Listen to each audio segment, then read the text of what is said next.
Suaraku ada nggak sih?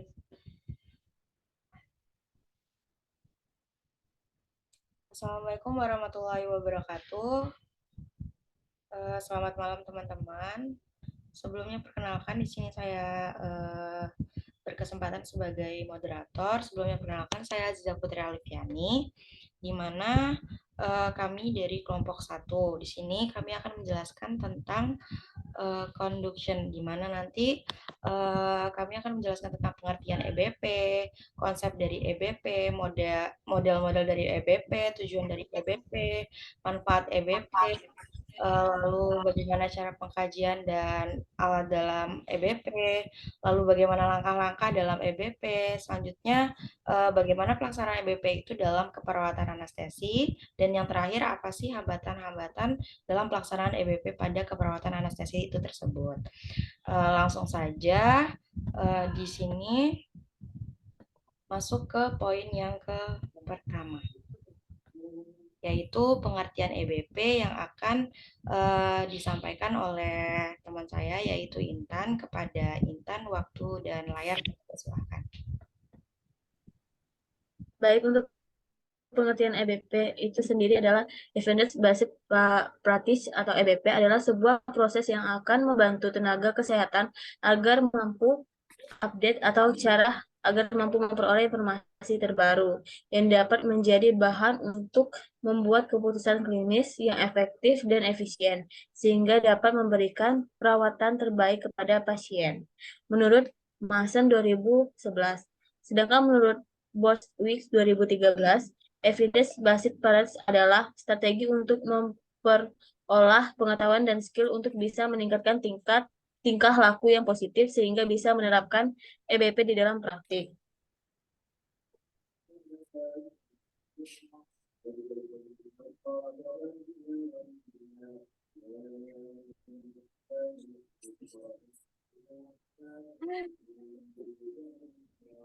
Baik, selanjutnya masuk ke Yang kedua ada konsep. yaitu adalah konsep EBP yang akan dibacakan oleh teman saya kepada Hasya. Waktu dan layar saya persilakan. Yang selanjutnya yaitu konsep EBP. Kompetensi evidence-based practice adalah konsep yang menggabungkan pengetahuan, keterampilan, dan sikap praktis berbasis bukti. Perawat dapat membuktikan kompetensi evidence-based practice atau EBP dalam 4 cara, yaitu pengetahuan, misalnya dengan merumuskan pertanyaan terstruktur yang dapat dijawab. Yang kedua, kemampuan, misalnya dengan mencari basis data medis. Yang ketiga, kinerja, misalnya melalui evaluasi kritis. Yang keempat, perilaku, misalnya dengan menerapkan hasil praktik. Untuk pemaparan selanjutnya saya persilakan.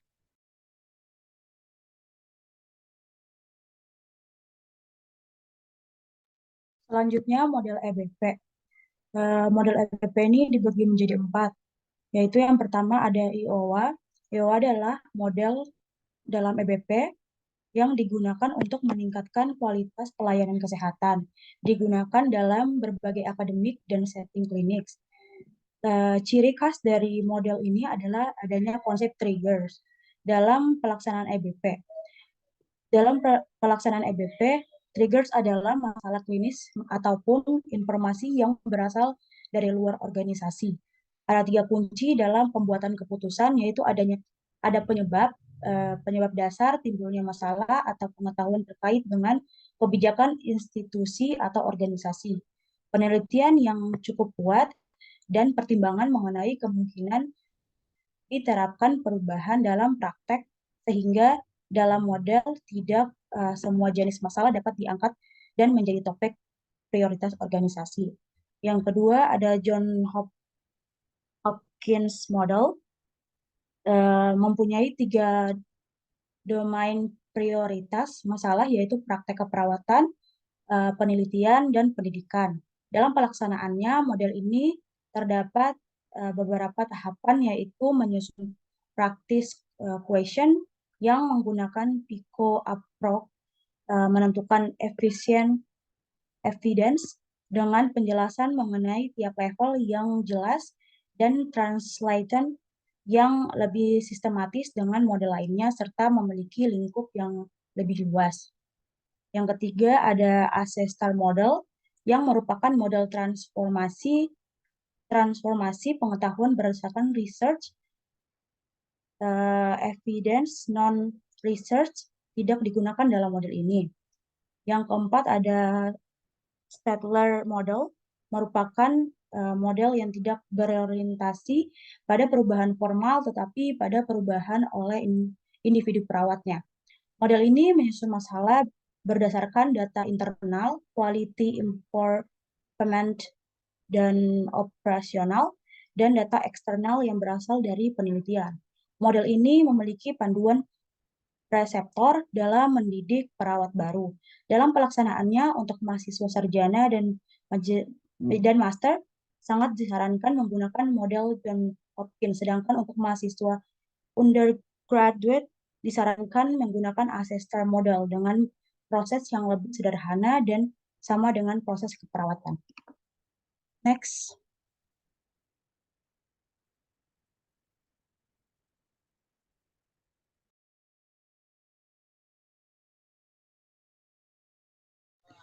Yang berikut ada manfaat EBP. Yang pertama, menjadi jembatan antara penelitian dan praktik. Yang kedua, mengeliminasi penelitian dengan kualitas penelitian yang buruk. Yang ketiga, mencegah terjadinya informasi yang overload terkait hasil-hasil penelitian. Dan yang keempat, mengeliminasi budaya practice which is not evidence-based.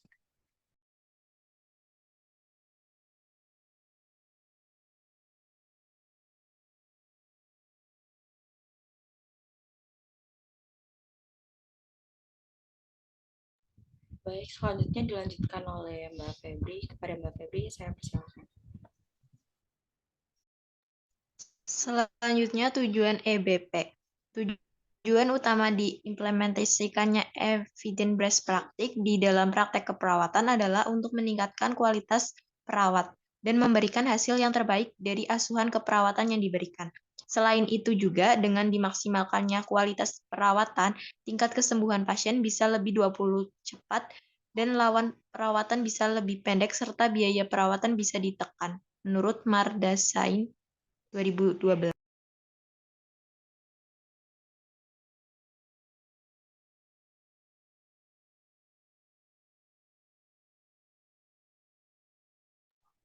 Selanjutnya yaitu langkah-langkah pelaksanaan EBP. Yang pertama, penerapan evidence-based medicine. Praktik dimulai dari pasien, masalah klinis atau pertanyaan yang timbul terkait perawatan yang diberikan pada klien. Yang kedua, merumuskan pertanyaan klinis atau rumusan masalah yang mungkin termasuk pertanyaan kritis dari kasus atau masalah ke dalam kategori, contoh desain studi dan tingkat evidence. Yang ketiga, melacak atau mencari sumber bukti terbaik yang tersedia secara sistematis untuk menjawab pertanyaan.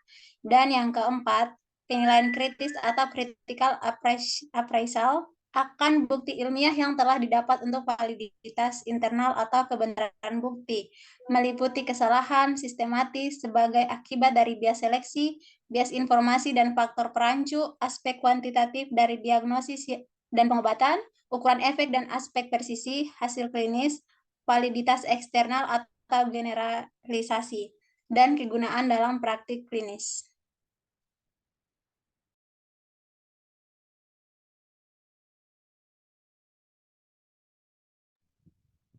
Baik, selanjutnya saya persilakan kepada Mbak Bella. Apakah Mbak Bella sudah siap? Cara pengkajian dan alat dalam EBP. Terdapat beberapa kemampuan dasar yang harus dimiliki tenaga kesehatan profesional untuk dapat menerapkan praktek klinis berbasis bukti, yaitu yang pertama, mengidentifikasi gap atau kesenjangan antara teori dan praktek. Yang kedua, memformulasikan pertanyaan klinis yang relevan. Yang ketiga, melakukan pencarian literatur yang efisien. Yang keempat, mengaplikasikan peran dari bukti, termasuk tingkatan atau hierarki dari bukti tersebut untuk menentukan tingkat validilitasnya. Yang kelima, mengaplikasikan temuan literatur pada masalah pasien. Dan yang keenam, mengerti dan memahami keterkaitan antara nilai dan budaya pasien dapat mempengaruhi keseimbangan antara potensial, keuntungan, dan kerugian dari pilihan manajemen atau terapi.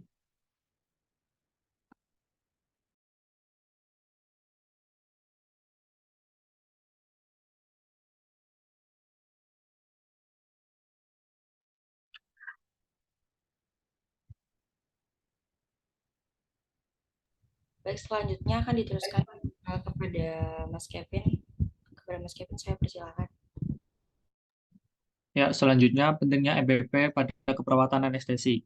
Pentingnya EBP dalam anestesi yang pertama memberikan asuhan keperawatan anestesi yang lebih baik terhadap pasien.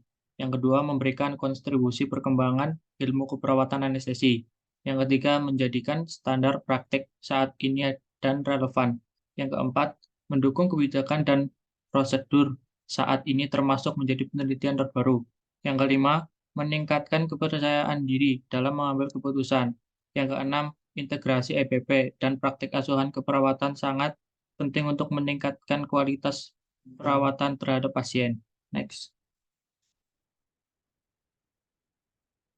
Hubungan EBP dalam peningkatan anestesi. Yang pertama, EBP merupakan jembatan antara penelitian dan praktis, sehingga melalui EBP, penata anestesi dapat memberikan pelayanan yang terbaik.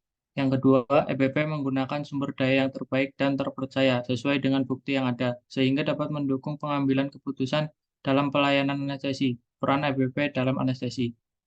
Peran penting EBP dalam perawat anestesi adalah perawat anestesi dapat melayani dalam memastikan dan menyediakan praktek berbasis fakta.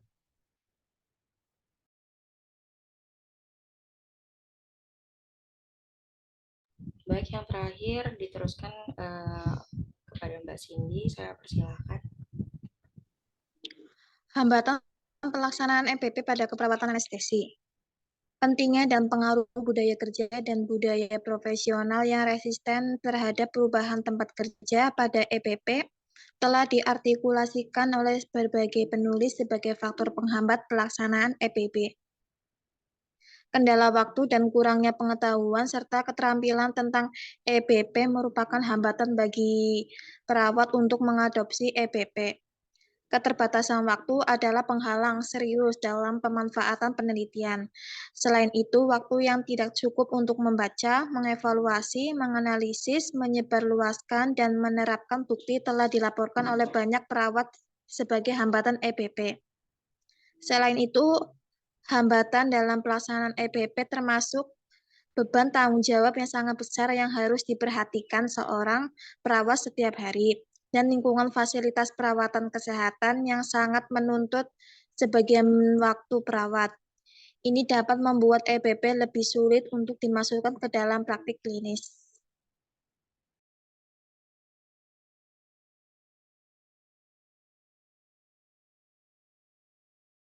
Oke, baik. Terima kasih untuk teman-teman yang sudah memaparkan materi. Di sini jadi EBP itu sangatlah penting untuk diaplikasikan sebagai mana kita ini nantinya sebagai calon penata anestesi. Nah, kenapa? Karena dengan mengaplikasikan EBP ini di dalam tindakan keperawatan anestesi, itu akan memberikan pelayanan yang baik dan berkualitas nantinya dalam kondisi klinik pasien. Terima kasih, itulah yang bisa kita sampaikan. Lebih dan kurang saya mohon maaf kepada saya mohon ampun. Saya akhiri dengan wabillahi taufiq wal hidayah. Wassalamualaikum warahmatullahi wabarakatuh.